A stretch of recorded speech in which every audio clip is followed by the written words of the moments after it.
Hi everyone.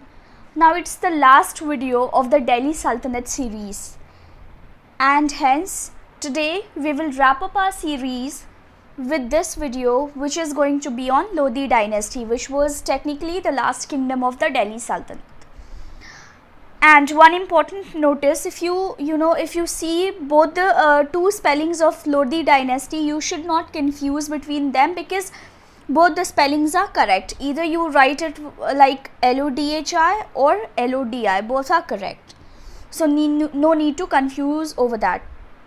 And in case if you haven't seen my rest of the videos on this series, please do check those out. Okay, now moving. As what we usually do, we first see the timeline of the dynasty, which we are going to study. Fine.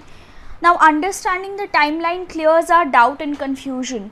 Plus, also it enables us to learn history in a proper chronology. So, let us first see the timeline of this dynasty. So, first leader was the Bello Lodi, who founded this dynasty, and then he was succeeded by his son Sikandar Lodi. Sikandar Lodi is probably said to be the most successful ruler of this dynasty, and then he was succeeded by his son Ibrahim Lodi. So after this we shall discuss one by one all the leaders in detail. So if you all remember, I had explained you all how Alam Shah, the leader of the Sayyid dynasty, was so disinterested towards his kingdom that he willingly handed over the kingdom to Bello Lodi. And from then on, we see the establishment of the Lodhi dynasty by Bello Lodi. So, for Bello Lodi, achieving or annexing this kingdom was not a difficult task. He was, willingly handed over the kingdom. So, let us first learn about the founder of this dynasty, which is Bello Lodi. Now he ruled from 1451 to 1489, entirely for 38 long years. He alone ruled for these many years and established his supremacy in Punjab region. Now he had an Afghani ethnicity, so basically belonged to Afghan race, and probably Lodis were the first Afghan rulers to have ascended to the throne of Delhi Sultanate. Now he greatly improved the condition of Delhi Sultanate when he came to power. See, after the series of weak leaders, the administration and the policies of the Delhi Sultanate was worsened to a greater extent. So in that case, in that scenario, when Bello Lodi came, he really improved the condition. He reformed administrative policies, he brought about certain reforms, he changed the initial narratives of the kingdom. So a lot of improvement was seen when he came to power.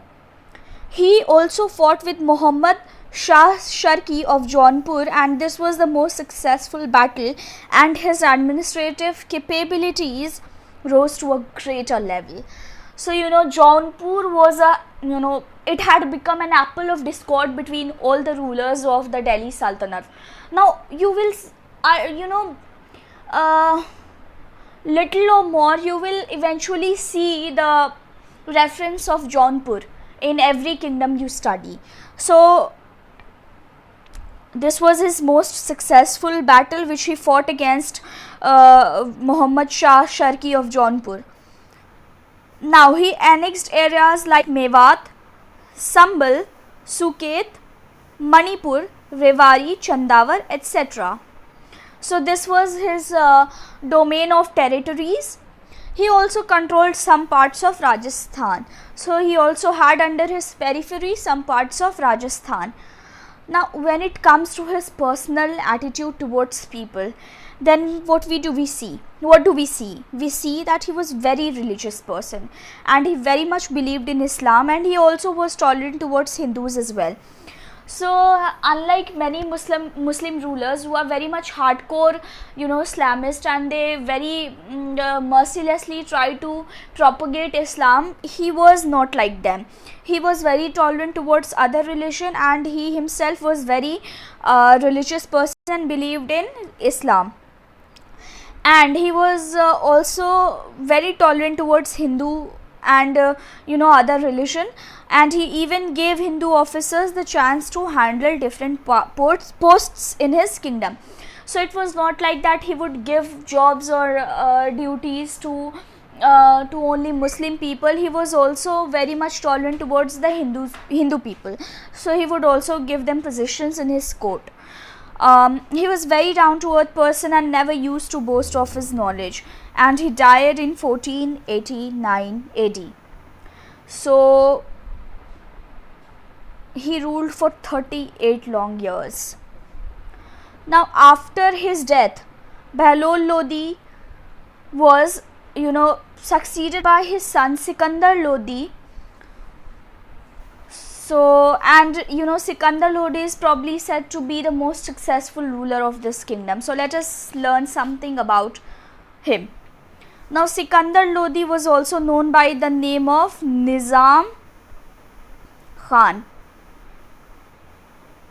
So you should not confuse if this name comes to you someday. So Sikandar Lodi was only known as Nizam Khan.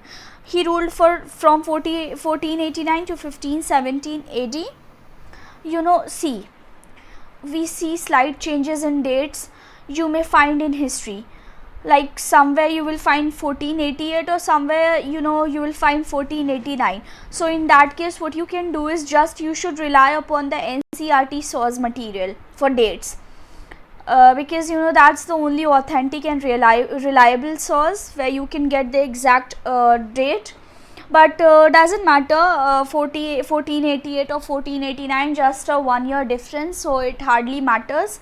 Now Sikandar Lodi conquered Bihar and Bengal and was considered as the best ruler of Lodi kingdom. I have already said this point. Now he shifted his capital from Delhi to Agra, and interestingly this city was founded by him. Which city? Agra. Now Sikandar Lodi was the person who laid the foundation of the city of Agra. So this is very, very important question for MCQs. You must remember. Now he was very hardcore Muslim and imposed jizya on Hindus. He even broke the sacred image of Jwalamukhi temple at Nagarkot and ordered the temples of Mathura to be destroyed. Now unlike his father, he was very rude, cruel. He even destroyed the temples, and he even imposed jizya upon the Hindu Brahmins. So his policies were a bit towards cruel side. Now he even introduced Ghazi Sikandar of 32 digits. Now Gaz means, you must have heard this term Gaj in Hindi, which is basically used as a unit for measurement of land.